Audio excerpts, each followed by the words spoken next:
Baik, sudah bisa kita mulai? Sudah siap? Jika siap, katakan siap. A'udzu billahi minasyaitonir rajim. Bismillahirrahmanirrahim. Assalamualaikum warahmatullahi wabarakatuh.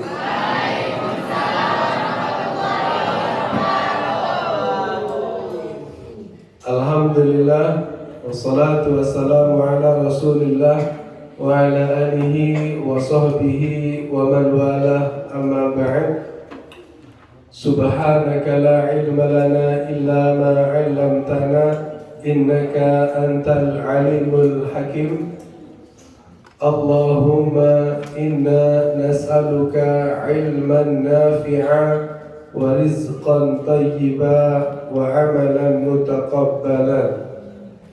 Ya Allah, berikanlah kepada kami ilmu yang bermanfaat, rezeki yang baik, amal yang diterima oleh-Mu, amin ya rabbal alamin.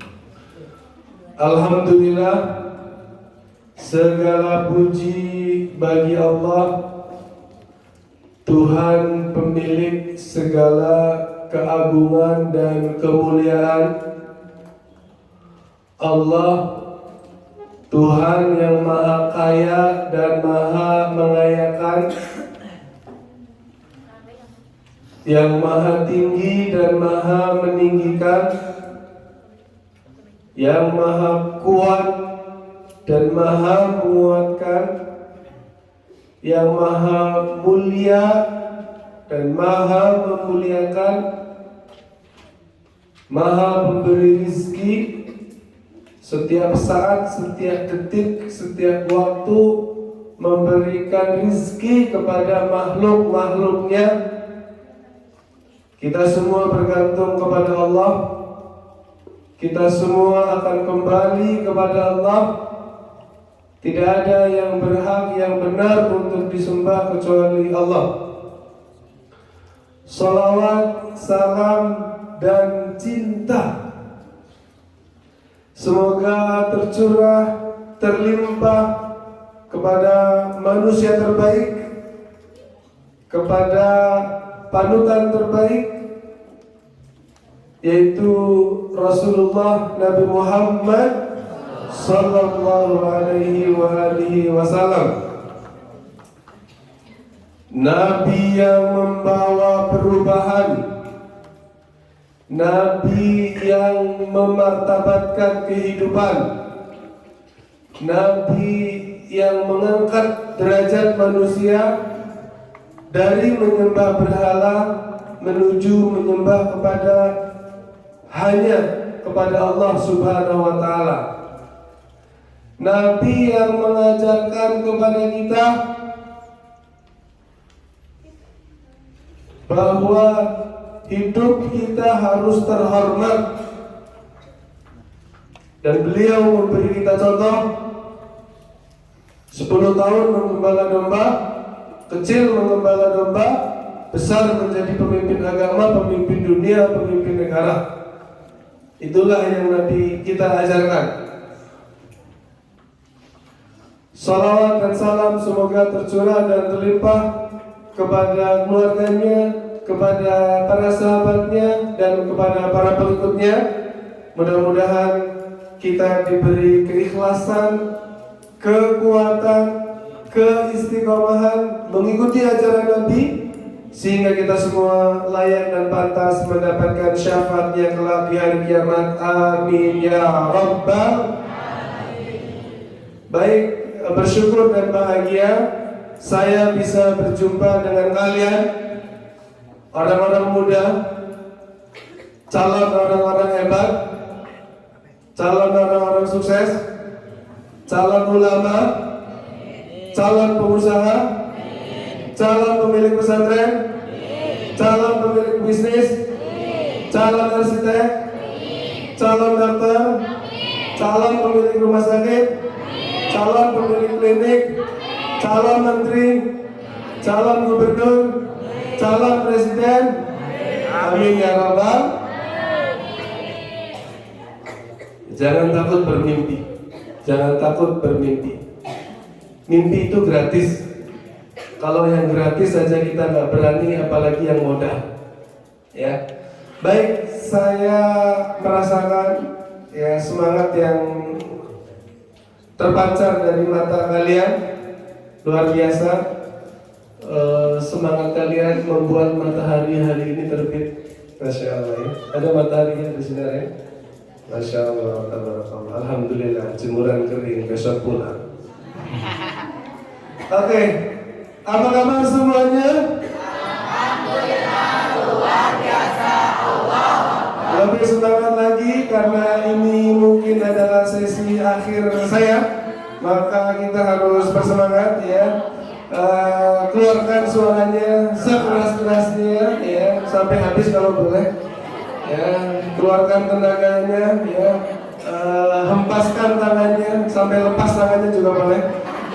Semuanya, apa kabar semuanya?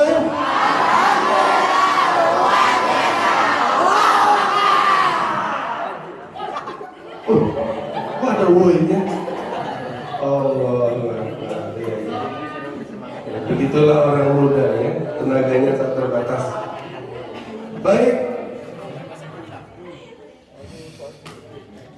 Karena ini pertemuan terakhir, maka kita ingin review. Insya Allah kita akan bahas satu tema, 7 habit highly effective people, 7 kebiasaan orang-orang yang sangat efektif. Tapi sebelum kita membahas itu, kita akan review dulu dari The Power of Dream, The Grow Mindset, baru kita masuk materi itu. The Power of Dream, 3 kalimat untuk impian. Kenapa kita harus punya impian? Akhwat, 1 kalimat. Kenapa impian itu penting?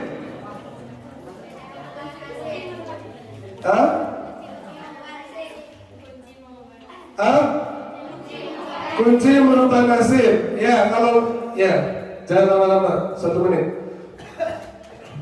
Kalau mau nasibnya berubah, kita harus punya impian. Karena apa? Allah sesuai dengan prasangkaan hambanya. Gak berani bermimpi, gak berani berencana, gak berani membayangkan masa depannya jadi apa. Ya, anak yang dari adibi, aku sesuai dengan prasangkaan hambaku padaku. Hambaku ragu, hambaku gak yakin, hambaku kosong. Kosong. Tidak punya bayangan apa-apa, ya wajar. Besarnya gak jadi apa-apa. Harus punya impian, harus punya rencana.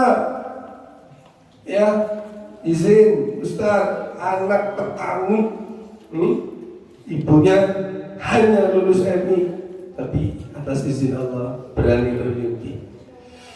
Ya, berani bermimpi. Alhamdulillah, hidupnya bermanfaat. Dan terus bermimpi, terus bermimpi, terus bermimpi. Mimpi adalah kunci merubah nasib. Saya sangat suka dengan kalimat ini ya.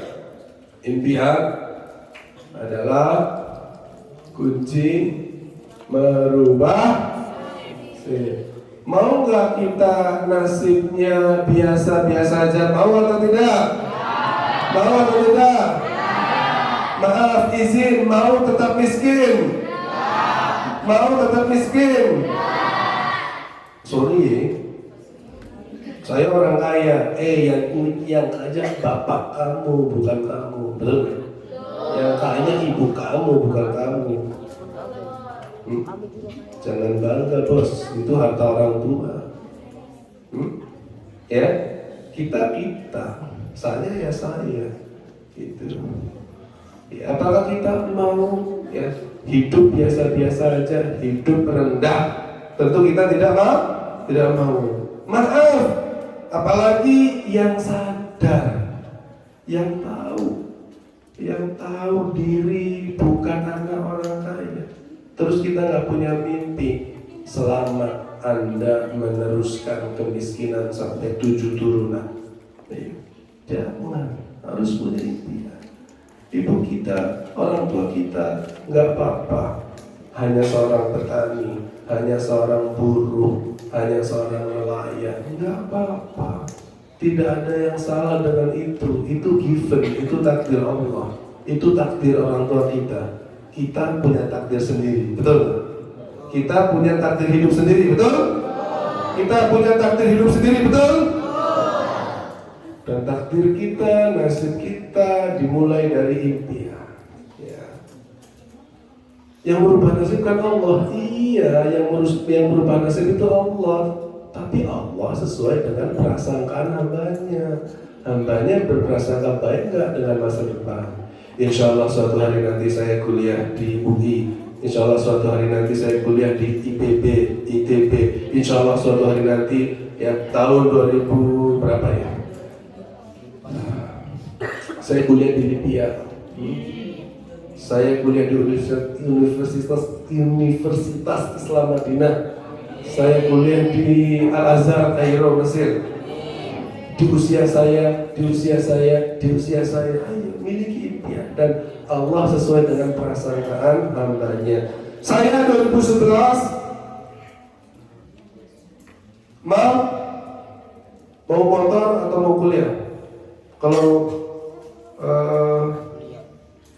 Kalau motor ya motor aja, tapi nggak kuliah. Kalau kuliah aja, nggak ayah beli motor. Saya mau beli motor aja.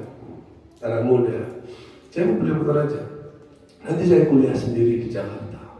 Saya merantau. Nah, ya. Waktu itu saya hanya ucap, ya punya impian. Saya nanti kuliah sendiri aja. Saya beliin aja motor, biar bisa jalan-jalan. Ya. Tapi ada cita-cita serius. Saya kuliah sendiri aja deh. Maunya pakai biaya sendiri. Saya merantau, saya kerja apa kayak yang saya bisa kerjain, yang bisa beri penghasilan atas izin Allah. 2019 di wisuda, ya bisa kuliah tanpa membebani kedua orang tua. Ya, jangan takut bermimpi. Apa yang hati-hati dengan yang kita katakan, hati-hati dengan yang kita bayangkan. Karena Allah sangat mampu mewujudkan itu. Ya, serius 2011 itu saya bilang saya kuliah sendiri aja. Saya dibeliin motor aja, ya. Waktu itu motor Supra. Ya, kalau motor Harley Davidson, berarti anak orang kaya. Oke, impian adalah kunci berubah nasib. Oke, sekarang saya mau dengar dari Iwan. Satu kalimat yang paling powerful tentang impian menurut kalian yang sudah kalian dapatkan dari pembahasan kita. Apa? Satu kalimat. Pembeda.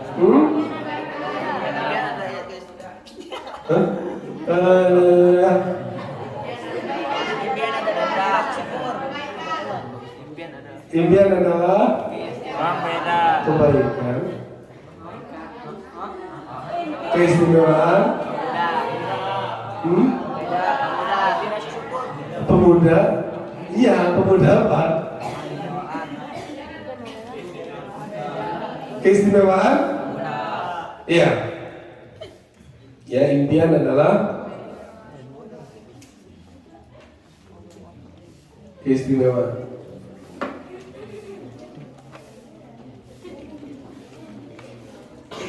Tidak harus ditulis lagi, harus ditulis. Apa value kita sebagai orang muda? Value tahu kan value? Value tahu? Nilai. Kita itu sebagai orang muda dinilai dari apanya? Dinilai dari yang kamu perjuangkan. Kamu memperjuangkan apa di masa muda kamu? Apa yang kamu perjuangkan? Saat pondok apa yang diperjuangkan? Dan kamu hanya akan punya perjuangan kalau kamu punya impian. Saya harus lulus dengan hafalan 15 juz mungkin karena saya akan mengikuti jalur beasiswa di UI Fakultas Kedokteran. Saya sudah buka websitenya. Misal, saya harus hafal 20 juz karena itu persyaratan untuk masuk jalur beasiswa Universitas Muhammadiyah Jakarta. Misal, ada yang diperjuangkan karena kamu punya mimpi. Ya? Beda Santri beda menghafalnya. Santri yang punya impian sama santri yang nggak punya impian, cara menghafalnya beda. Beda. Santri yang punya impian, ya pasti dia menghafalnya dengan serius, dengan sungguh-sungguh. Belajarnya pun beda. Belajarnya beda. Diam. Gitu ya. Mengangguk lagi. Padahal nggak paham. Ya nggak apa-apa, tapi ya beda. Istimewa. Saya tidak melihat orang tua kalian. Saya tidak melihat status orang tua kalian. Kami guru melihat apa yang kalian perjuangkan. Ustaz. Ya, kemarin setelah saya tutup, lari dia. Apakah kamu hidup? Setelah ditutup kegiatan kita, ada yang tanya, Ustaz, siap, cita-cita saya menjadi dosen. Keren, Masya Allah.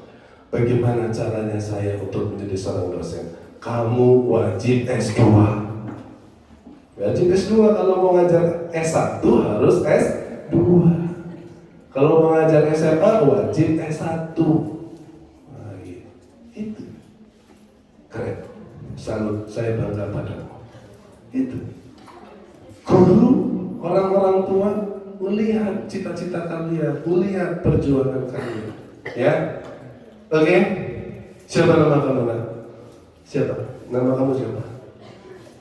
Asraf. Asraf. Nama panjang kamu apa? Apa? Asraf Khairul Azam. Khairul Azam. Sebaik-baik azam, sebaik-baik tekad. Kamu harus punya tekad yang luar biasa. Kamu udah punya impian? Belum punya impian. Nama kamu azam, nama kamu tekad. Belum punya impian. Kamu kira mau saya bantu nggak? Kamu usianya berapa sekarang? 14 tahun. Ini nih. Nanti di usia 30 tahun, kamu mau jadi apa? Pengusaha, pengajar, tentara, polisi tidur, apa? Asraf? Hah? Pengusaha. Kamu membayangkan diri kamu nyaman, hebat jadi pengusaha, punya karyawan banyak, ya, punya uang banyak, ya, bisa bersedekah. Itu kan kamu membayangkan diri kamu cocok dengan itu. Ya kamu tulis pengusaha. Ya, asal orang tua kamu apa? Pekerja atau pengusaha? Bisnis. Pengusaha? Wow. Apa yang dijual orang tua kamu? Tentu bukan kamu. Iya apa? Orang tua kamu jual apa? Hah? Orang tua pengusaha atau kerja? Pengusaha itu hah? Ternak. Apa yang diternak? Ayam, ternak ayam. Masya Allah. Oke. Ya, keren. Ya, harusnya anak itu 80% ngikutin orang tuanya. Ngikutin DNA orang tuanya. Ya kalau orang tuanya bisnis biasanya 80% ngikutin orang tuanya bisnis, nanti anaknya bisnis. Ya ibu saya selain petani juga tadi ya nanam kangkung, habis itu dijual sendiri. Jadi ada DNA bisnisnya ada. Ya Asraf, ya kamu jadi berbisnis. Jadi kamu harus kuliah di IPB, di ITB, jurusan manajemen bisnis. Manajemen bisnis. SMP sekarang kamu ya? SMP ya? Ya sekarang waktu kamu masih cukup, ya kamu jangan ngandelin orang tua. Kalau kamu pengusaha, ya, kamu bilang, Abi, Umi, saya mau kuliah dengan biaya saya sendiri. Itu dong. Saya mau masuk jalur beasiswa Taufik. Ya, gitu. Oke?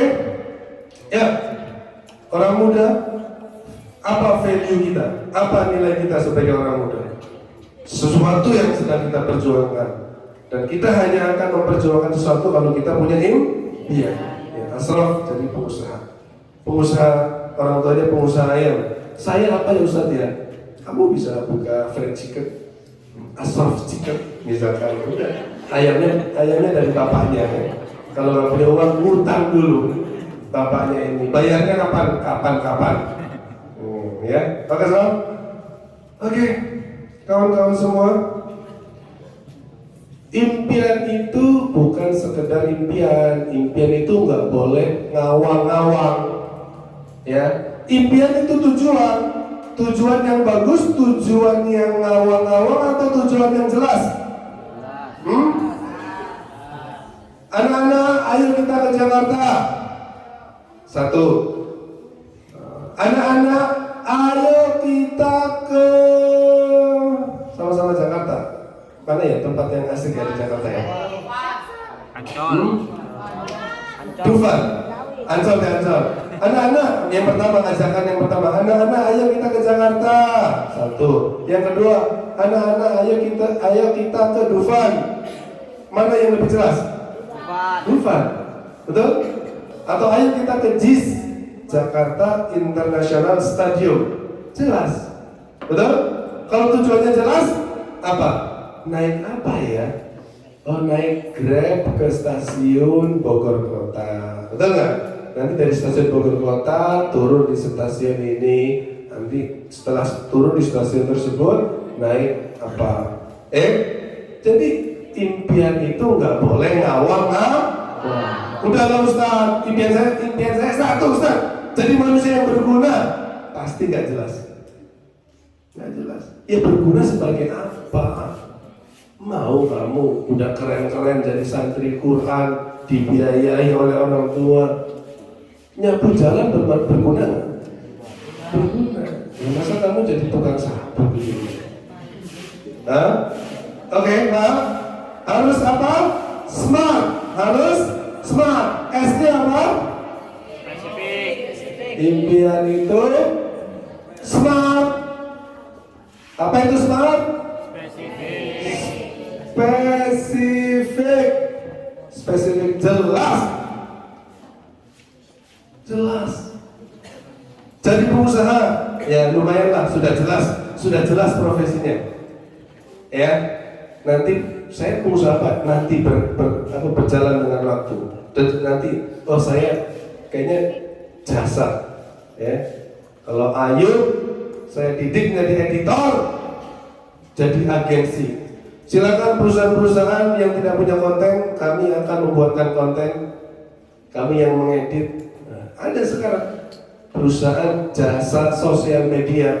Jadi misalkan akun Jabar Mubarok, nggak usah repot-repot, kasih aja ke perusahaan ini. Ini akun saya, ini sandinya, ini emailnya. Saya mau setiap hari posting ini. Pokoknya diserahkan. Itu ada, itu ya. Jadi yang sekarang dapat tugas ngedit, jangan salah, itu akan bisa menjadi salah satu jenis bisnis. Ya, namanya itu agensi untuk sosial media. Itu banyak. Spesifik. Sekarang SMP Ustadz saya spesifik.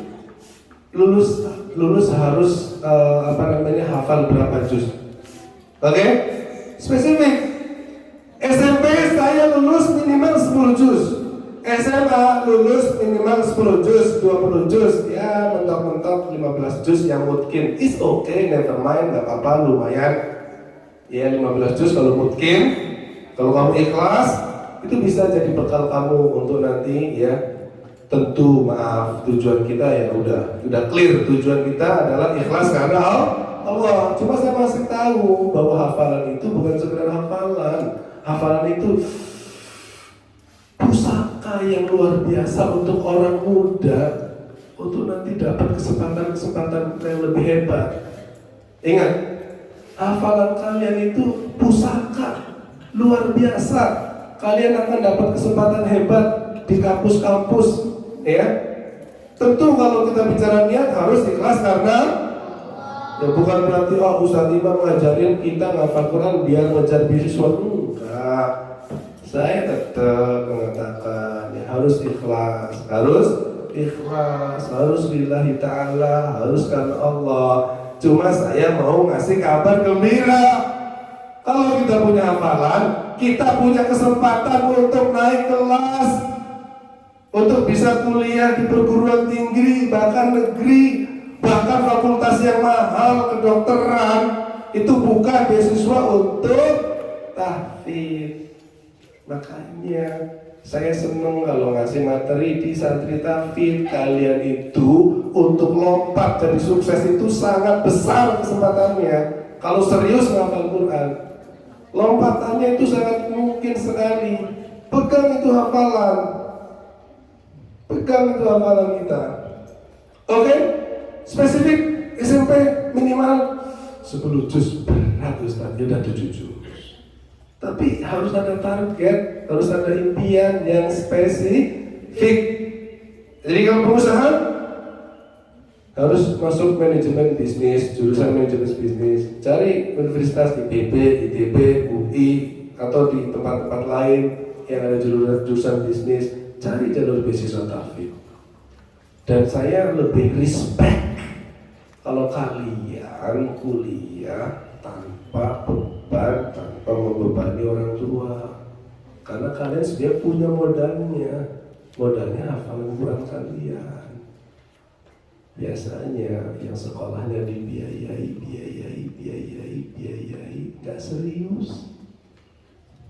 Tapi kalau kita kuliah perjuangan sendiri, masuknya harus ngupload ini, nunggunya 3 bulan interview. Biasanya kita akan kuliah lebih serius, lebih menghargai karena kita masuk dengan jerih payah. Tapi yang model-model kuliah dibayarin. Paling pulang kuliah masuk kelas ngantuk-ngantuk main HP, pulang kuliah ngafe, ngobrol ngalor tidur, begadang, giliran bikin skripsi nembak pakai AI, ya nggak jadi apa-apa. Itu ya mahasiswa-mahasiswa yang banyak nganggur ya kayak gitu.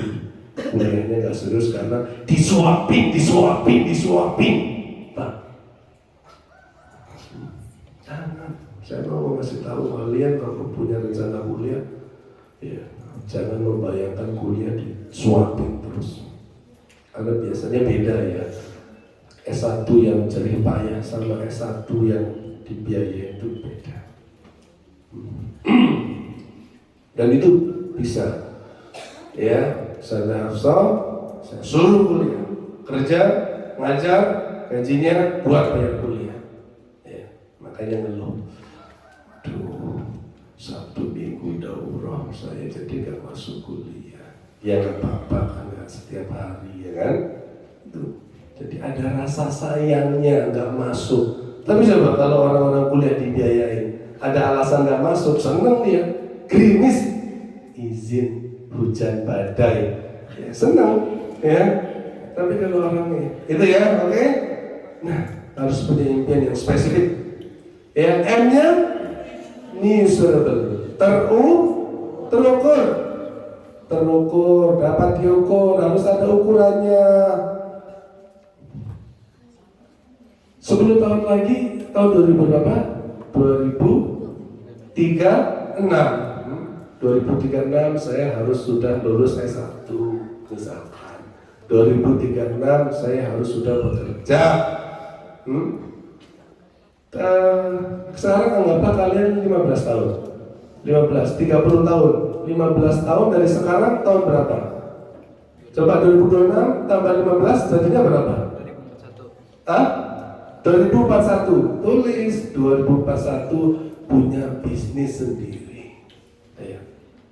2041 punya rumah tahfidz sendiri.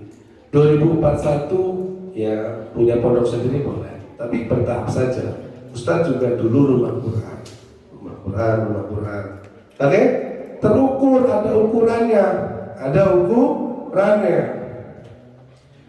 Smart, apa? Achievable apa? Dapat dicapai. dapat dicapai, yang kira-kira dapat dicapai, achievable. Santri kuliah UI, ITB, IPB, achieve nggak? Achieve nggak sih Ustaz? Achievable nggak? Achieve banget. Izin ya, ada Ustaz Robi nggak? Udah keluar ya?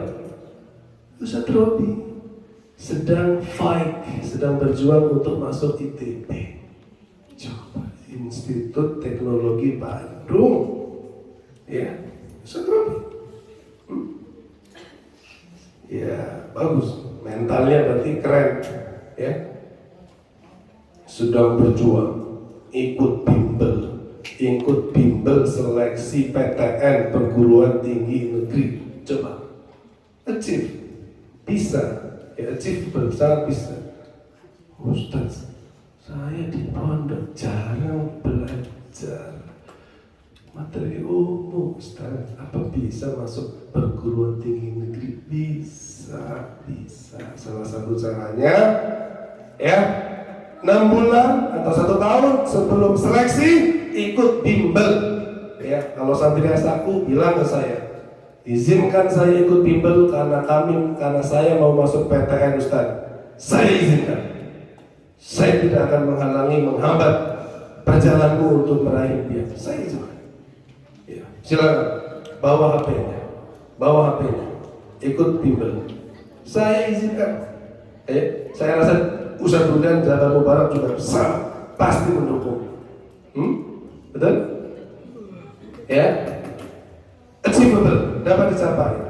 Santri kita, kalian ya berhak untuk masuk perguruan tinggi negeri. Jangan takut. BSI Bank Syariah Indonesia banyak memberi beasiswa scholarship, beasiswa untuk para santri, para fakuratur. Saya lupa nama akunnya apa ya. Beliau dosen ITB, sering ngupload anak-anak yang dapat beasiswa. Ada anak petani, ada anak kampung, anak dusun. Salah satunya beliau pernah ngupload santri masuk melalui jalur tahfidz, masuk ITB. Oke, R-nya apa? Relevan. Relevan itu apa? Sesuai dengan bakat, sesuai dengan minat, ya sesuai dengan bakat.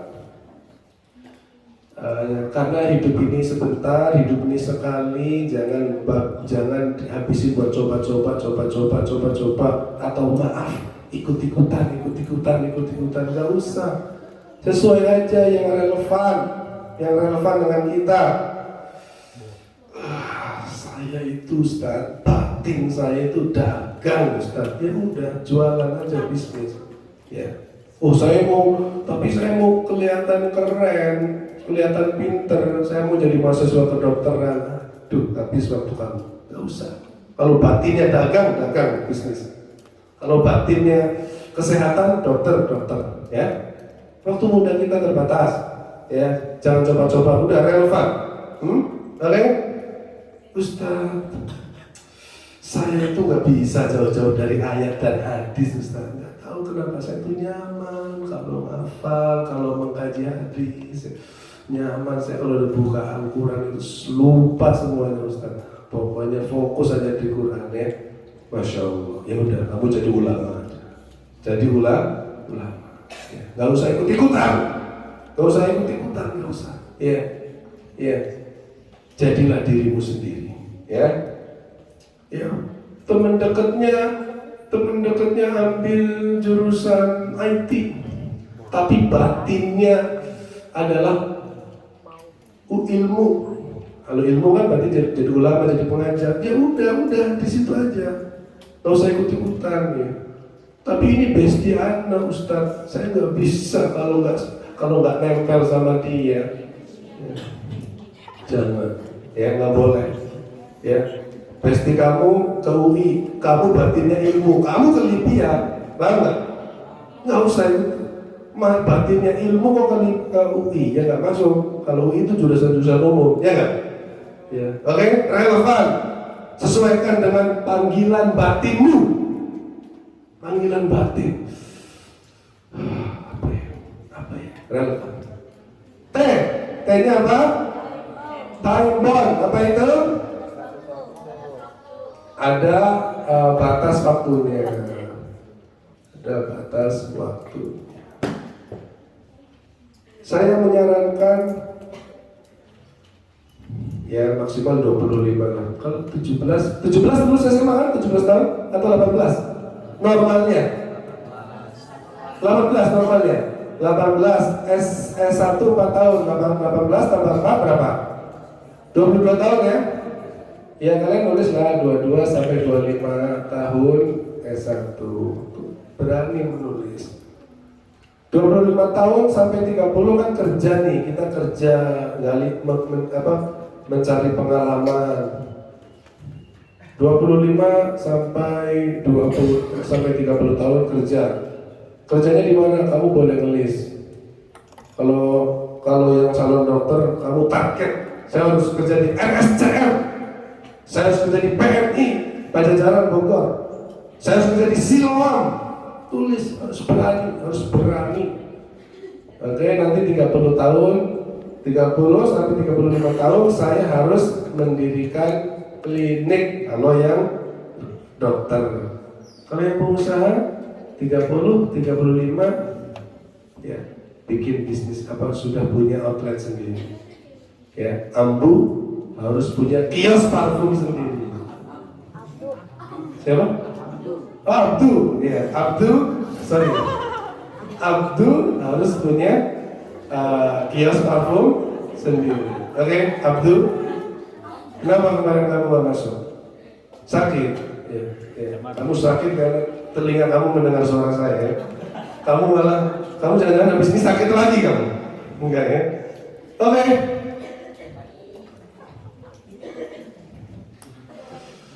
Ya, saya rasa ini review kita tentang the power of dream.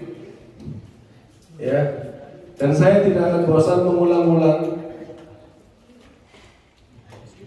Dan saya akan terus mengulang-ulang kalau kita ketemu. Kenapa Ustaz kenapa materi harus diulang-ulang sih? Kenapa materi harus diulang-ulang? Ini saya kasih tahu nih ya. Ya, penelitian menyebutkan instruksi di perusahaan itu hanya akan dilaksanakan dengan benar setelah diulangi 2-6 kali. Bayangin aja orang dewasa kerja dikasih perintah, kalau cuma sekali itu nggak benar ngerjainnya. Harus diingetin. Apalagi orang-orang muda nih, yang pikirannya liar, ya pikirannya bercabang-cabang, mikir apa. Kalau materinya cuma disampaikan sekali, kalau orang bilang masuk telinga, keluar telinga. Kalau ini nggak masuk ke kanan dan ke kiri, ya. Jadi harus diulang-ulang.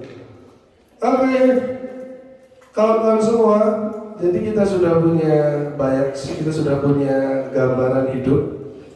Dan terakhir sebelum kita beranjak ke grow mindset, kenapa sih Ustadz kita harus punya impian? Impian itu tadi ya naik kelas. Impian itu adalah cara kita hidup ya meninggi. Kita akan hidup di makom hidup yang tinggi kalau kita punya impian. Kalau nggak punya impian, hidup kita akan flat, akan datar. Kenapa? Karena nggak ada sesuatu yang diperjuangkan. Betul atau tidak? Dan maaf, kalian harus tahu, ajaran Nabi kita adalah hidup meninggi. Ayo, betul? Ya. Ikhwan kok banyak yang izin ya? Kayaknya sakit telinganya. Di kamar mandi ambil air, panas telinganya. Nabi itu ngajarin kita hidup meninggi. 10 tahun jadi pengembala.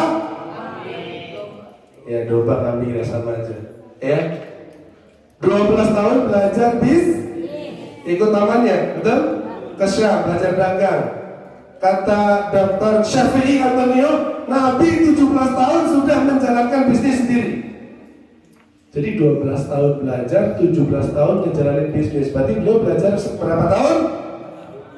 5. kalian nih yang mendengerin pelajaran saya, ada yang 12 tahun sekarang? Ya? Kamu 12 tahun? Oh.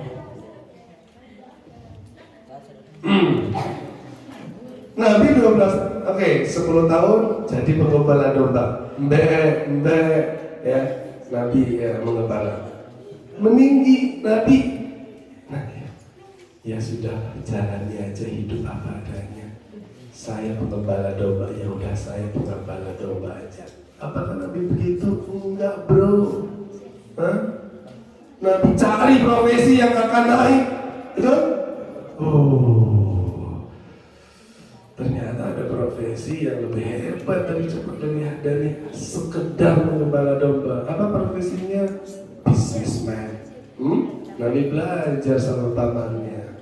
Ya, 12 tahun ikut pamannya belajar dagang ke Syam. 17 tahun, ya tadi saya ulangi menurut Dr. Syafi'i Antonio, 17 tahun Nabi sudah menjalankan bisnis sendiri. Naik, hidupnya naik. Ini kalau ngaku-ngaku sunnah, ikutin sunnah, tapi malas. Hidupnya hanya jadi beban. Apa ya? Sunnah itu gak cuma gak isbah, cuma pengajian jenggot. Sunnah itu hidup kita harus meninggi. Ya, kemudian Nabi bekerja sama dengan Khadijah, betul nggak? Ya, bekerja sama dengan Khadijah dalam bisnis sampai akhirnya di usia 25 tahun Nabi menikah dengan Khadijah. Bayangin, Khadijah miliarder. Sejauh nggak? Mari. Tuh, miliarder kok mari.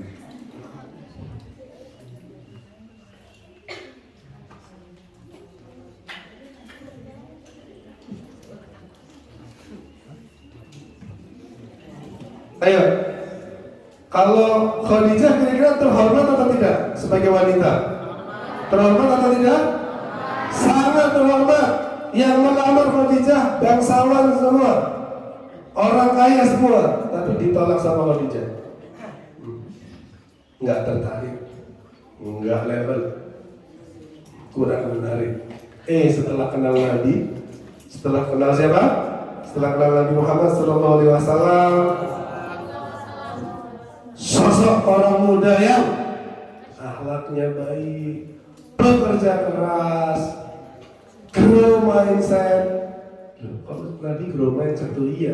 Dagangnya emang di Mekah doang, nongkrong di kios? Enggak, bro. Antar negara, ke Bahrain, ke Yaman, coba. Hidupnya challenging, hidupnya penuh tantangan. Aduh, keren banget ini anak muda. Khadijah waktu itu berapa usianya? 40. Berapa? 40 tahun. Yang perempuan kaya raya jatuh hati kepada Muhammad muda, ya, sehingga menikah. Naik nggak kira-kira derajat hidup Nabi? Naik nggak? Naik dong. Nikah sama miliarder, berarti hidupnya meninggi atau tidak? Meninggi. Ini sunnah Nabi itu hidup meninggi, nggak flat. Ya, hidup kita harus meninggi. Gitu. Ya, menjadi suami dari bangsawan seorang miliarder yaitu Khadijah. Nabi 40 tahun jadi Nabi, meninggi, hidupnya meninggi. Jadi Nabi 40 tahun, 13 tahun izin, 13 tahun ditindas, ditekan, nggak bisa ngapa-ngapain. Oke, setelah 13 tahun di Mekah, hijrah ke Madinah. Betul atau tidak? Di Madinah apa yang terjadi? Dua tahun setelah di Madinah, beliau membentuk ya kita bisa sebut negara, dan beliau menjadi pemimpinnya, ya. Dan terjadi perang Badar, 313 melawan 1000 kaum musyrikin. Siapa yang menang? 300 melawan 1000. Nabi dan pasukannya. Ayo. Ini Abu Jahal yang menindas Nabi, akhirnya kalah, tewas. Ya, siapa pemenangnya? Nabi atau Abu Jahal? Meninggi, betul nggak? Meninggi. Nanti tahun 8 Hijriah, 8 tahun setelah di Madinah terjadi yang namanya Fathu Makkah, betul nggak? Ayo bayangkan, ini saya mau ngajarin, mau ngingetin kalian, kalau hidup meninggi itu ajaran Nabi. Tahun 8 Hijriah, Nabi bersama 10.000 pasukan, tentu orang-orang beriman, orang-orang Muslim, menuju Makkah melakukan penaklukan Fathu Makkah. Coba. Selama 13 tahun ditindas, direndahkan, dilecehkan di Makkah, terusir dari Makkah. Iya. Membangun kekuatan. Lihat, Nabi di Madinah membangun kekuatan, berdakwah, mengajak orang beriman, mengajak orang berjihad, memilih orang-orang terbaik, strategi perang, semua orang-orang terbaik, orang-orang hebat dikumpulkan, orang kayanya dikumpulkan, membangun kekuatan. 8 tahun setelah diusir dari Mekah, kembali ke Mekah. Mekah, I am coming. Saya datang. Oh, 10.000 pasukan. Ya. Siapa yang nyalinya nggak ciut melihat 10.000 pasukan? Tanpa tumpah darah, Mekah ditaklukkan. Coba. Dulu, ya, di situ saya dihinakan. 8 tahun kemudian saya di situ dimuliakan. Meninggi, hidupnya meninggi. Ya. Nabi hidupnya meninggi. Ya. Dulu dihinakan, dulu diusir dari Mekah. 8 tahun kemudian kembali ke Mekah menjadi pemenang. Ya. Meninggi. Maka kita juga sama mengikuti Nabi. SMP saya diremehkan, is okay. SMA saya dipandang sebelah mata, is okay. Lihat 10 tahun yang akan datang, I am coming. Siapa? Oh itu pengusaha. Oh itu wisuda di Universitas Islam Madinah. Oh itu si fulan sekarang punya pesantren. Oh itu si fulana sekarang jadi dokter. Meninggi. Jadi nggak apa-apa. Kalau hari ini kita direndahkan nggak apa-apa. Tapi kita harus bertekad, hidup kita harus meninggi. Suatu hari nanti kita hidup dengan terhormat. Ya, itu kalian harus merenungkan itu tuh peristiwa itu. Bahwa Nabi mengajarkan kita untuk hidup terus meninggi, menolak kalah. Menolak mana ada Nabi dan Allah aja enggak. Kita harus menang, kita harus kembali ke Mekah, kita taklukkan Mekah. Oke? Ya. Untuk kembali membuat kita fokus, tolong gerakan tangan kalian dan keluarkan suaranya, ikuti instruksi saya. Ya, masih ingat ya? Masih ingat? 1. Ya. Masih gigi 1 nih ya. Naik lagi. 2. 1. 1. Kurang kedengeran suaranya. 1. 1. 3. 3. 1. 1. 2. 2.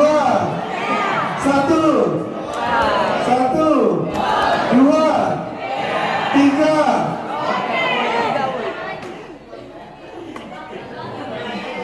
Jadi kawan-kawan semua, salah satu ajaran Nabi kita adalah hidup meninggi.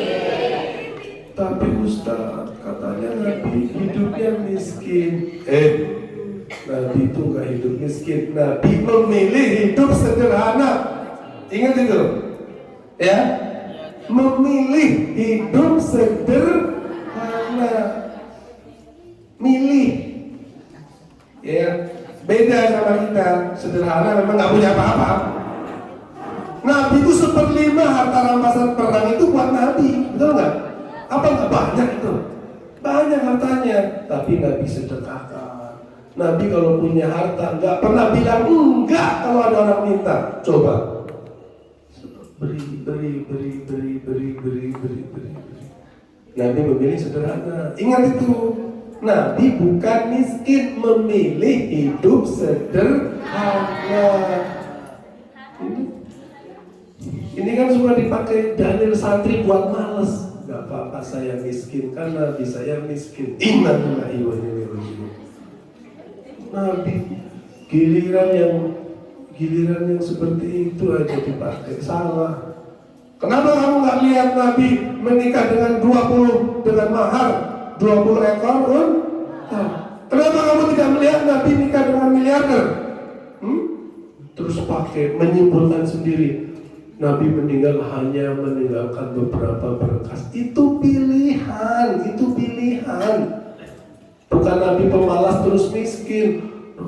Nabi nggak punya apa-apa, Ustaz. Buktinya meninggal, itunya digadai. Itu pilihan Nabi untuk hidup sederhana.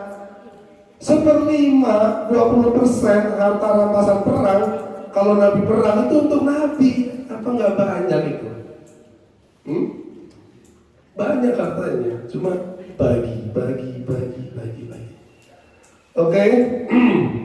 Ya, dan jadi ingat. Ya. Meninggi.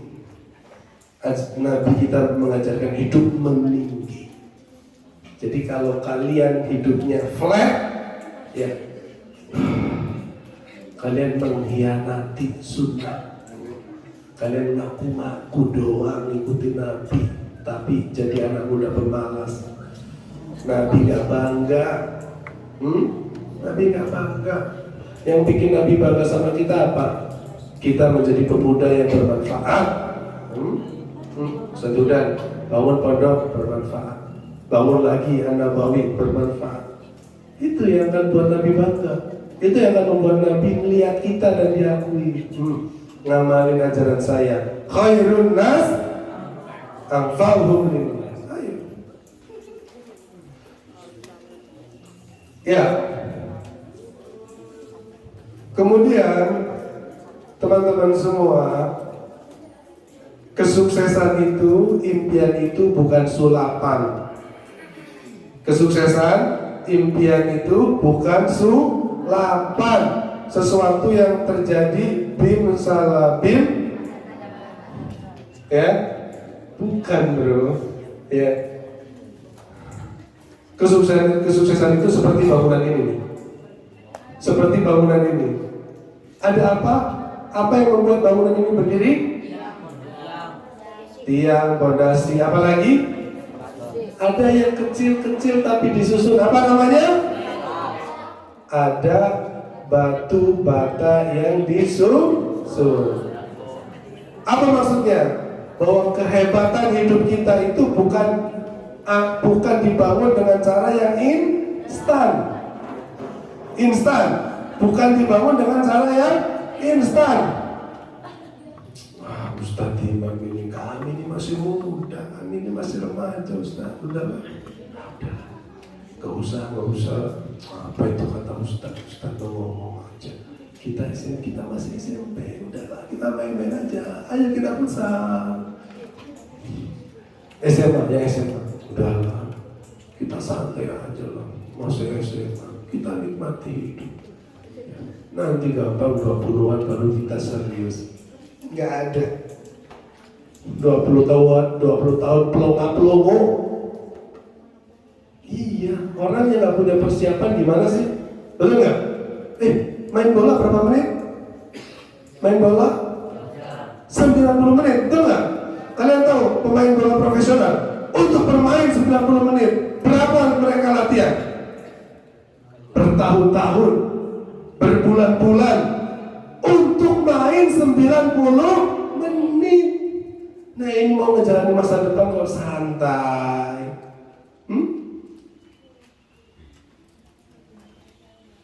Ya, pasti ya anak muda seperti itu ya 20-an hidupnya tidak punya arah. Ya, pelongo.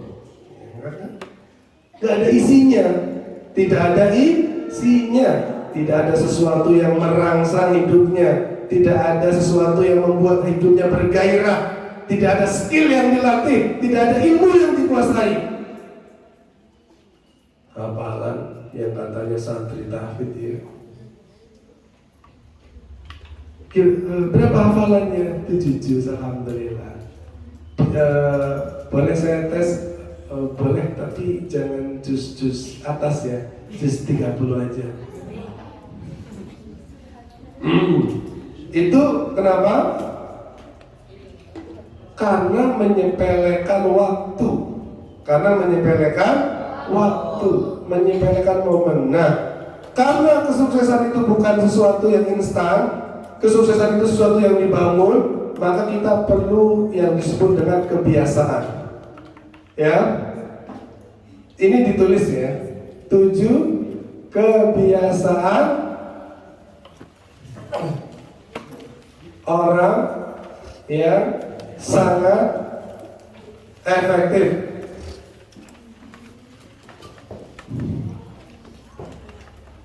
Kalau grow mindset dari Carol Dweck, kalau ini 7 habit dari Stephen Covey. Tadi kata Ustaz Hanif, yang baik-baik kita belajar dari mana saja. Dari Barat itu Ustaz pakainya bahasa Inggris, ya apa-apa. Dulu Barat juga belajar dari peradaban Islam, betul? Belajar dari perpustakaan di Baghdad, nggak apa-apa, belajar dari mana saja. Kalau setan ngajar pun kita akan belajar. Iya, cuma belum ada yang setan buka daurah. 7 kebiasaan orang yang sangat aktif. 1, jadilah proaktif. Jadilah proaktif. Biar lebih paham, proaktif itu lawannya reaktif. Proaktif lawannya apa? Reaktif. Reaktif itu jelek, yang bagus itu proaktif. Reaktif itu gimana Ustaz? Ya, maaf, lauk makan telat, lauk telat masak, ya telat matang, sorry. Ya mungkin gasnya habis, ya karena masaknya gaspol terus, ya. Kalau reaktif itu apa? Reaktif itu ngeluh. Kok bisa tahu sih? Nggak tahu ya, nggak tahu apa ya. Kita tuh lapar, habis ngafal Quran, habis belajar. Itu namanya reaktif. Namanya reaktif. Terus harusnya gimana Ustaz? Proaktif. Proaktif itu apa? Melakukan yang dalam kendali kita. Nggak usah protes, nggak usah protes. Kamu protes 1000 kali nggak bikin lauknya jadi matang, betul nggak? Itu namanya di luar kendali kita, betul? Fokus yang dalam kendali. Proaktif itu fokus pada yang dalam kendali. Dalam kendali kita apa ya? Makan kita telat 30 menit ya. Saya ngapain ya? Saya ambil Quran, saya murojaah. Bisa nggak? Bisa nggak 30 menit kita baca Quran? Bisa nggak? Itu namanya fokus pada kendali. Fokus pada yang fokus pada yang bisa.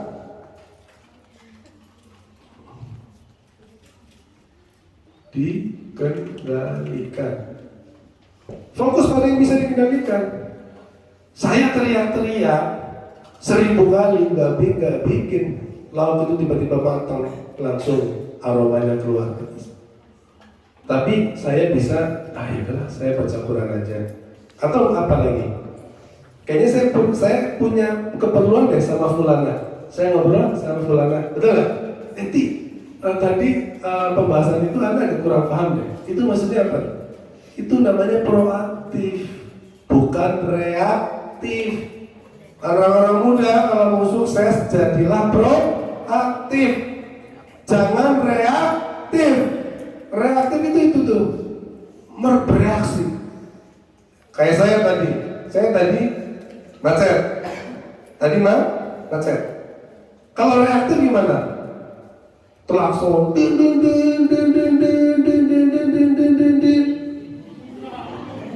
kayak telolet. Ya, itu namanya reaktif. Kalau proaktif, kalau misalkan kalian di dalam mobil, kalian baca buku. Bisa nggak kita baca buku di tengah macet-macet sambil nunggu macet-macet? Bisa nggak? Bermanfaat nggak? Baca buku. Tapi kalau reaktif, itu misalkan gara-gara angkot, itu sopir angkot nyupir nggak pakai otak kali ya? Ya nyupir memang nggak pakai otak, pakai tangan dong, ya kan? Itu namanya reaktif. Ustaz tadi naik motor, proaktif. Gimana ya? Kalau saya nggak ngabarin, nanti saling menunggu. Saya kabarin Ustaz Dani, voice note, Bismillah, afwan, izin Ustaz, ada keterlambatan karena qadarullah jalanannya padat. Yes, apa yang terjadi? Beliau masuk kan? Masuk, ngasih sambutan, ngasih interaksi. Itu namanya proaktif. Fokus pada yang bisa dikendalikan. Yang kedua, ciri-cirinya melakukan hal terbaik. Kalau suatu hari nanti kalian kerja, kemudian kalian dimarahin oleh atasan kalian, diprotes oleh bos kalian, ini kenapa hasilnya begini? Atau ini deadline-nya hari Selasa, tapi kenapa sampai Jumat belum dibuat? Bos marah, dalam kendali kita enggak? Dalam kendali kita atau tidak? Orang lain marah, bos kita marah, kendali kita enggak? Tidak dalam kendali kita. Jadi nggak usah kalian nanti curhat bikin status, mentang-mentang kamu bos seenaknya marahin saya, habis itu di-hide, disembunyikan dari bosnya, tahu ternyata. Ngapain? Nggak penting, itu namanya reaktif. Kalau proaktif apa? Salah, apa yang harus kita lakukan? Baik Pak, saya mohon maaf atas keterlambatan. Betul nggak? Minta maaf kendali kita atau tidak? Bisa nggak kita minta maaf? Berarti udah, kalau kita salah kita minta maaf. Baik, saya minta maaf atas keterlambatannya, seharusnya hari Selasa, hari Jumat belum terselesaikan juga. Minta maaf bisa nggak? Minta maaf baik atau enggak? Baik nggak? Itu ya, orang muda ya, proaktif, fokus pada yang bisa kita lakukan. Oke? Jadi ya, mulai dari sekarang jangan banyak protes kalau ada peristiwa yang tidak sesuai dengan keinginan kita. Lakukan yang terbaik.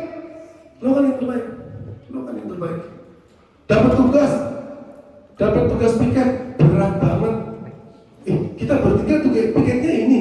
Waduh, ini kan luas. Ya. Kalau kita protes, namanya reaktif. Kalau proaktif, 3 orang. Bro, gimana nih biar cepat? Oh ya, kamu yang nyapu ya. Oh ya siap. Kamu yang ngepel ya. Siap. Kamu yang ngambilin air ya.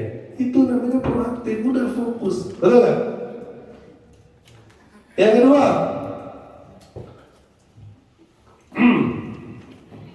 mulai ya, begin with the end in mind. Mulai dari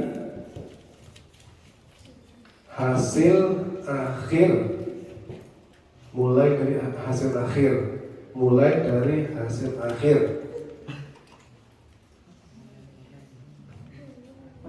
Mulai dari hasil akhir yang ada di pikiran. Apa ini maksudnya? Ya, pelan-pelan ya. Kebiasaan orang-orang efektif, orang-orang hebat itu kalau sebelum melakukan sesuatu dia selalu memikirkan apa? Hasil apa? Ya, Stephen Covey beliau di bukunya bercerita. Coba perhatikan. Bayangkan ketika Anda meninggal, apa yang akan orang rasakan? Kehilangan, kesedihan, atau jangan-jangan alhamdulillah. Bayangkan ketika Anda meninggal, apa yang Anda tinggalkan untuk orang-orang di sekitar Anda. Ya, ini secara jauh nih, secara besar. Ayo mikir, mulai dari sekarang mikir. Kalau kita mati, gimana ya? Turunin dikit. 30 tahun nanti saya jadi apa ya? 25 tahun saya seperti apa ya? Apa yang akan saya lakukan di usia 25 tahun? Peran apa yang saya jalankan di usia 25 tahun? Itu orang-orang efektif mikir. Dia akan mikir. Saya 40 tahun bisnisnya semuanya harus autopilot. Autopilot itu udah bisa berjalan sendiri tanpa kehadiran saya. Sekarang saya 32 meskipun tidak begitu kelihatan, ya. Masih ada 8 tahun untuk membangun dan merapikan dan menata bisnis. Ya, seperti Nabi 40 tahun sudah fokus untuk umat, betul? Saya ingin seperti Nabi 40 tahun sudah fokus dakwah. Ya, sekarang kerja keras, banting tulang untuk membangun bisnis. Jadi pikirkan hasil akhir. Itu ya. Nanti mati saya kayak apa ya? Turunin lagi 40 tahun saya ngapain ya? Terlalu jauh Ustaz. Ya kalau kalian 25 tahun lah. Ya, 25 tahun. Atau turunin lagi, lulus nanti saya seperti apa ya? Nanti lulus saya syahadah tahfidnya berapa juz ya? Oke? Pikirkan hasil akhir. Lebih singkat lagi bisa nggak Ustaz? Lebih singkat lagi bisa? Saya kalau ngomong seperti ini dengan teman saya tersinggung nggak ya? Paham nggak? Kalau saya ngomong ini tersinggung nggak teman saya? Pertemanan saya baik-baik aja atau jadi retak? Oke? Mulai dari hasil akhir yang ada di pikiran. Jadi habit yang efektif itu mikir dulu baru bertindak. Nah, yang dipikirin apa? Hasil akhir. Yang ketiga,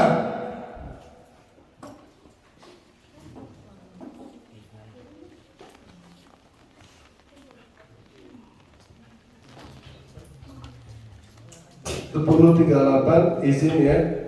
10.45 kita akhiri. Berarti berapa menit lagi? 7 menit lagi.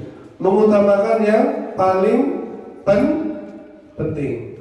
Kalau mau efektif, kita harus jadi anak muda yang hidupnya, kebiasaannya mengutamakan yang paling penting. Ini tentang manajemen waktu. Kalau Islam ngajarin kita min husnil islamil mar'i tarkuhu mala yakni. Muslim yang bagus, muslim yang ideal, muslim yang hebat itu hanya ada minuman apa? Enggak boleh.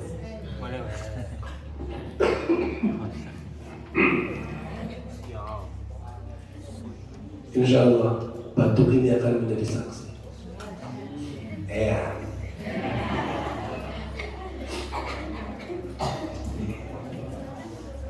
Kalau mau efektif, kalau mau hebat, kalau mau sukses, waktu kita harus kita isi untuk hal-hal yang paling penting. Jadi Stephen Covey membuat 3 jenis kegiatan.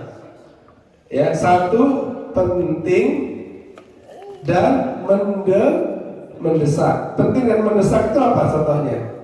Sakit dan berobat. Kalau sakit berobat, mendesak itu nggak boleh ditunda. Ditunda sehari mati. Tahu? Nanti kalau kalian sakit jangan ditunda, segera bekam, segera minum habat, segera minum nizar, segera minum baygon. Oh. Penting dan mendesak, ya, ini harus diutamakan.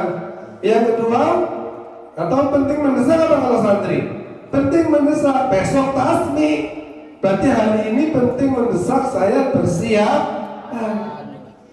Jangan besok tasmi malah asik-asikan main bola, kelar. Ya. Yang kedua, penting tapi tidak mendesak. Apa itu? Tahu nggak? Memungkinkan hafalan, memurojaah itu penting nggak sih? Tapi memang tidak mendesak. Tapi ini akan diperlukan suatu waktu nanti kamu ikut seleksi. Nggak sekarang kan seleksinya. Seleksinya kan nanti kalau sudah lulus. Seleksinya kan nanti kalau mau masuk perguruan tinggi. Ya, murojaah, memungkinkan itu penting tapi tidak mendesak. Ya, tapi kalian harus fokus juga. Yang ketiga, tidak penting tapi mendesak. Apa?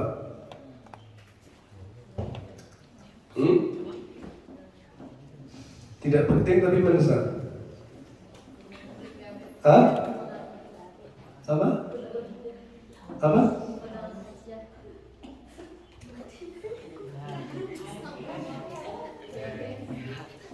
Loh, kok BHP tidak penting? Iya. Memang itu bukan sesuatu yang penting dong. Memang harus dibuang kan. Tidak penting tapi mendesak. Iya. Boleh juga. Iya. Pintar kalau hal-hal gituan. Yang keempat, tidak penting, tidak mendesak. Apa? Scroll TikTok. Ya, ngelihat kucing joget. Memang pentingnya apa? Mendesaknya apa? Tapi sayangnya banyak orang muda hidupnya habis untuk di poin yang rebahan, main game, Mobile Legends. Ya? Ustaz, kita bagusnya di mana? Di sini ya. Yang penting yang mendesak. 3 menit lagi. 4. Kalau mau efektif, ingat, kerjakan yang penting-penting. Jangan baju belum dicuci malah main bola. Kamu gak efektif. Ya baju dulu lah. Ya, jangan baju udah 14 hari gak ganti-ganti. Itu teman kamu di samping kebauan hampir pingsan setiap sholat. Jangan. Ya, mencuci baju itu penting dan mendesak. Setiap hari kita pakai, betul nggak? Yang keempat, oh ya, kalau ini tentang diri ya, tentang diri. Yang keempat, sama menang. Kalau di bukunya think win-win, berpikir untuk sama-sama menang. Ini penting. Kalau mau jadi orang yang efektif, mau jadi orang sukses, maaf, jangan egois. Jangan egois. Harus berpikir sama-sama menang. Maksudnya gimana sih Ustaz? Ya kalau contoh ya, kalau berteman itu harus berpikir jangan cuma saya yang enak, teman saya juga harus ngerasain enak. Ini contoh nih ya, santri aku besok kan mau pulang nih. Biasanya kalau naik mobil, sukanya di mana? Depan. Terus di mana? Samping jendela. Terus di mana lagi? Di atas kap. Nah, ya. Oke? Nih, kalau ada santri berangkat ke sini sudah di samping jendela, terus pulangnya maunya di samping jendela, ya fix kamu bukan tim win-win, kamu bukan orang yang sama-sama menang, kamu egois. Jangan, gantian, teman kamu juga pengen di samping jendela. Kalau kamu mau sukses, kamu harus tim win-win. Sorry nih, yang satu mobil, temennya kemarin berangkat di samping jendela, pulang mau juga di samping jendela, kesel nggak kita? Tuh, kesel, betul nggak? Dan kamu nggak bisa merawat pertemanan kalau orang teman kamu kesel, betul? Itu namanya think win-win, berpikir untuk sama-sama menang. Jadi gimana besok? Kalau berangkat kita sudah di samping jendela, ya Wahai ukhtiku, bestiku, sekarang giliran kamu di samping jendela ya. Saya bahagia kalau kamu bahagia.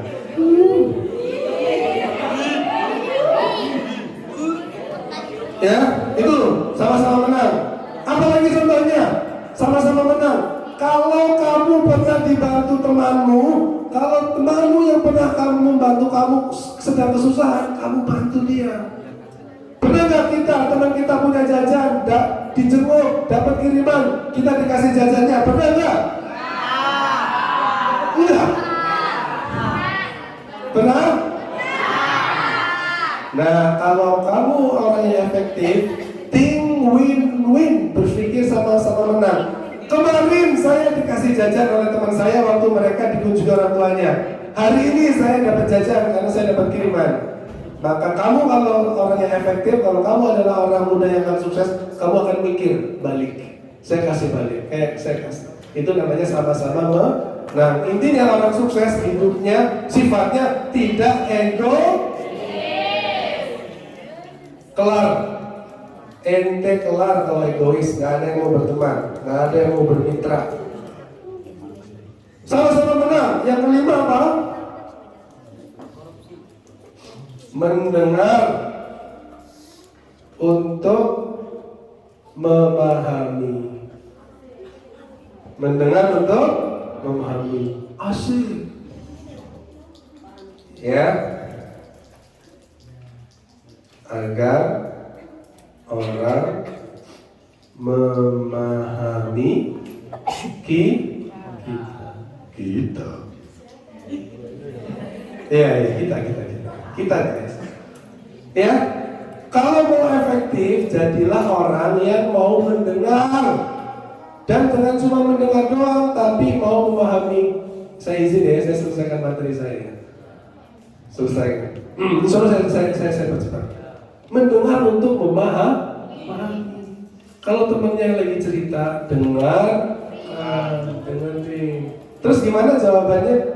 Tadi masa anak mau setoran 2 halaman, baru 3 ayat, saya diberhentiin dan disuruh ngulang. Katanya saya belum ingat. Ya, gimana ya?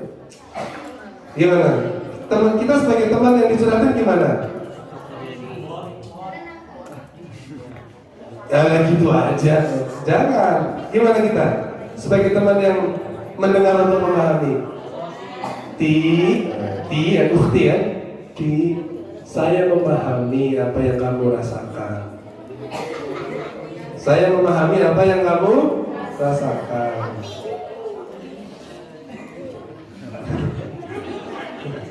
Ya, saya memahami apa yang kamu rasakan. Ustazah menyuruh kamu mengulang, itu Ustazah ingin agar kita punya hafalan yang berkualitas. Oke? Itu pahami. Paham? Jangan malah orang cerita malah kita abaikan, sepelekan. Gak apa-apa, saya juga kemarin gitu. Udah kita main bola. Jangan. Pahami, orang ini butuh motivasi. Kita kuatin dong. Itu namanya kita memahami. Oke? Dengerin teman kita. Kalau dia curhat, minta dikuatin, kita kuatin. Itu namanya kita memahami. Teman kita ngomong-ngomong, kamu ini ya, saya jadi gini. Orang ini kayaknya merasa kecewa. Apa dong sikap kita? Kalau menurut anti anak salah, baik, toyib, anda minta maaf ya. Mendengar untuk memahami. Udah, gak usah debat. 6. Sinergi, bersinergi apa sih? Bekerja. Semua orang-orang hebat, semua orang-orang sukses, mereka bekerja sama. Nabi Muhammad sukses sendirian atau ada sahabat? Ada sahabat. Oke? Nggak ada kesuksesan hebat yang diraih dengan sendiri.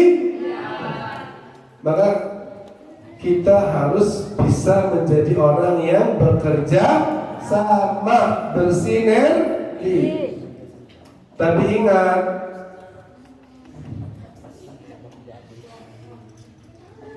ini 1-3 diri kita udah selesai dengan diri kita.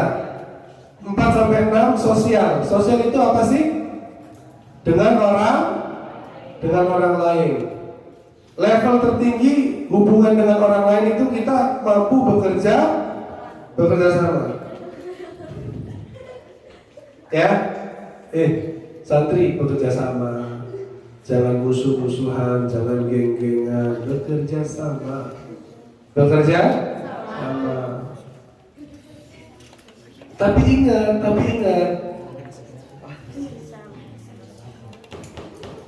Nah, orang nggak mau kerjasama sama kamu kalau diri kamu nggak selesai, kalau kamu reaktif. Bayangin kamu satu kelompok sama santri yang senangnya ngeluh, nyaman atau tidak? Ngeluh, disuruh kerjain nggak kerjain, nggak bisa. Kamu harus selesai dulu, diri kamu harus selesai. Kemudian yang 7, yang powerful, sharpen the saw, mengasah gergaji. Yang ke-7 mengasah gergaji ya. Apa itu saat mengasah gergaji?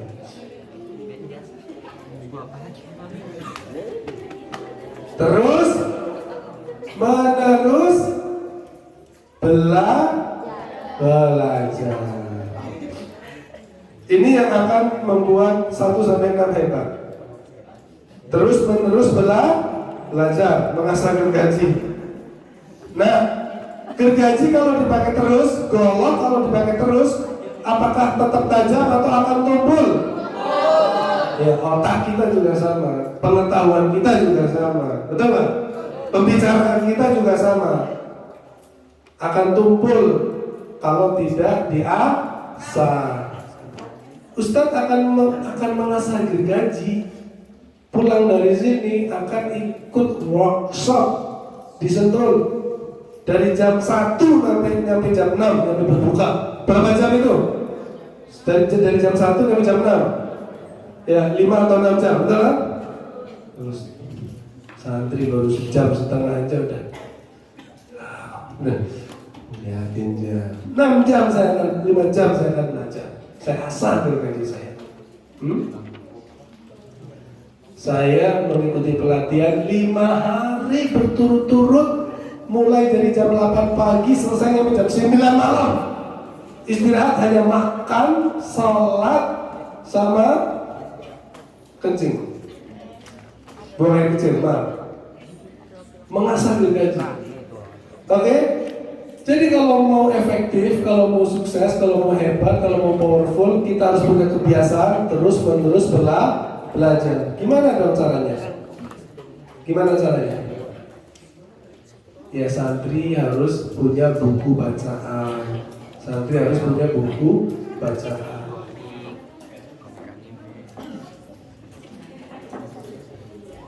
Ayo ikhwan, akhwat, perhatikan baik-baik. 7 kebiasaan orang yang sangat efektif. Yang pertama, mari kita tutup dengan kesimpulan bersama-sama. Yang pertama apa? Ya, kurang kedengeran. Apa yang pertama?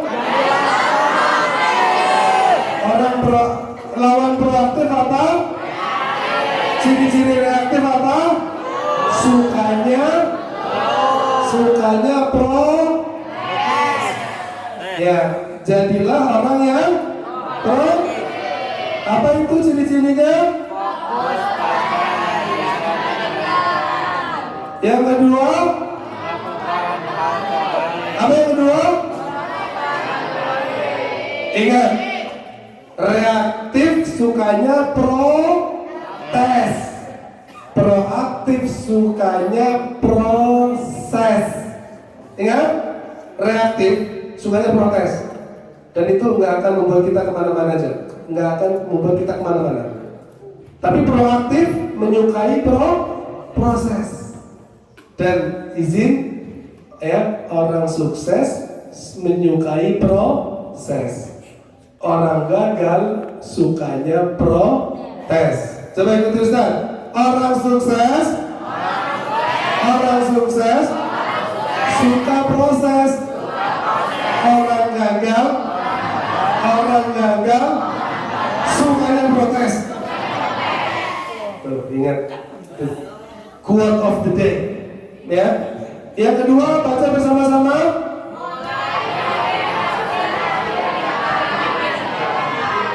Kalau melakukan sesuatu itu dipikirkan akibat. Pikirin, ya. Yang ketiga apa teman-teman semua? Kalau mau efektif, kalau mau sukses, waktu kita, usia kita isi dengan hal-hal terbaik. Ya, yang nggak bermanfaat, left, tinggalkan. Ngobrol-ngobrol, ini aromanya aroma gibah ini. Bau-bau gibah di sini. Ya. Left group. Avanti, Anda mules, padahal nggak mules untuk meninggalkan majelis gibah. Tinggalkan. Ya. Hanya duduk, hanya melakukan yang bermanfaat. Ya. Yang keempat, baca bersama-sama. Orang efektif, orang sukses tidak. Dia mau sama-sama menang, sama-sama happy, sama-sama bahagia. Yang kelima, agar ya harus mampu mendengar. Yang keenam, kok bekerja sama-sama? Ini kelebihan ini nggak efektif. Bekerja sama. Ya. Nih, ini energi saya mengandung tenaga dalam. Nih, santri, jangan musuhan, jangan berkelompok-kelompok, jangan bergeng-geng. Ya, kalian harus bekerja sama. Teman kamu suatu hari nanti bisa kamu butuhkan. Oke? Jangan berkelompok, jangan berpisah-pisah, bekerja sama. Yang ketujuh, inti dari kebiasaan orang yang sangat efektif adalah apa itu?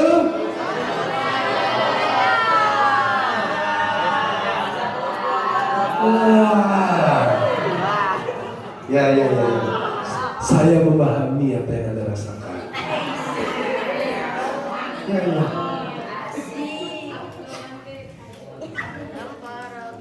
Terakhir, terima kasih atas kebersamaannya, atas keakraban yang diberikan kepada kami, kepada santri, kepada guru. Terima kasih banyak. Syukran jazakumullahu khairan katsiran. Mudah-mudahan ini bukan pertemuan yang pertama dan yang terakhir. Mudah-mudahan kita bisa berjumpa kembali dalam kesempatan-kesempatan yang lebih hebat, dalam momen-momen yang lebih membahagiakan. Terima kasih atas segala kehangatan, keakraban yang diberikan, dan mohon maaf jika ada beberapa hal yang membuat tidak nyaman. Saya mewakili santri dan barangkali juga guru. Ya, mohon maaf atas segala kekurangan dan khilafan. Barakallahu fikum. Ya, sampai jumpa di kesempatan berikutnya. See you at the top. Sampai jumpa di puncak ya karir kehidupan kita terhebat. Teruslah bermimpi, jangan takut bermimpi. Bermimpilah setinggi-tingginya, bekerjalah sekeras-kerasnya, berdoalah sedalam-dalamnya. Ya, sebab kita semua punya hak yang sama untuk hidup lebih baik, untuk hidup dengan kemuliaan, dengan kebahagiaan. Barakallahu fikum, wabillahi taufiq wal hidayah. Assalamualaikum warahmatullahi wabarakatuh.